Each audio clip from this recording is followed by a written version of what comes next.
N'icubahiro umukuru w'igihugu c'u Burundi ahejeje guha umubonano nyakubahwa Kirunda Kivejinja, uwo nawe ni cegera ca kabiri c'umushikiranganje wa mbere w'igihugu ca Uganda, akaba n'umushikiranganje ajejwe yinjira y'igihugu ca Uganda muri umuryango w'ibihugu vya Afrika yo mu buseruko. Ni nawe kandi arongoye inama y'abashikiranganje bagize umuryango wa Afrika yo mu buseruko.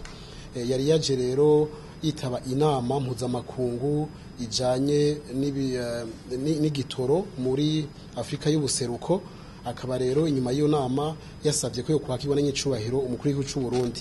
Ivyo baganiriye nibijanye n'umuryango dusangiye n'ibindi bihugu bitanu vya Afrika yo mu buseruko, bakaba bavuze yuko bategerezwa gufashanya nk'abasangiye umuryango, aho mbere uwo mushikiranganje ajejwe ivyinjira vya Uganda mu muryango wa Afrika y'ubuseruko avuga ati uravye abene bihugu dufise mu karere kacu, ukaraba n'ubushobozi n'ubutunzi dufise, tugiye hamwe tugakoresha neza ivyo dufise muri uwo muryango, twoba tumeze nk'urugo rufise umugeni.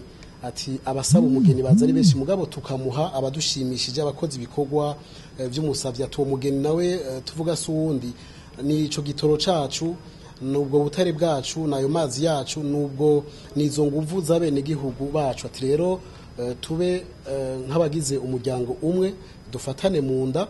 Ati nuwo harura impuzu twenyene twambara ngaha muri no muryango, ati hamwe twese twokumva yuko ukeneye impuzu yo igura muri uwo muryango, tweze tugasaba ibihugu vy'Iburaya bikaza bigashira imitahe mu gukora impuzu.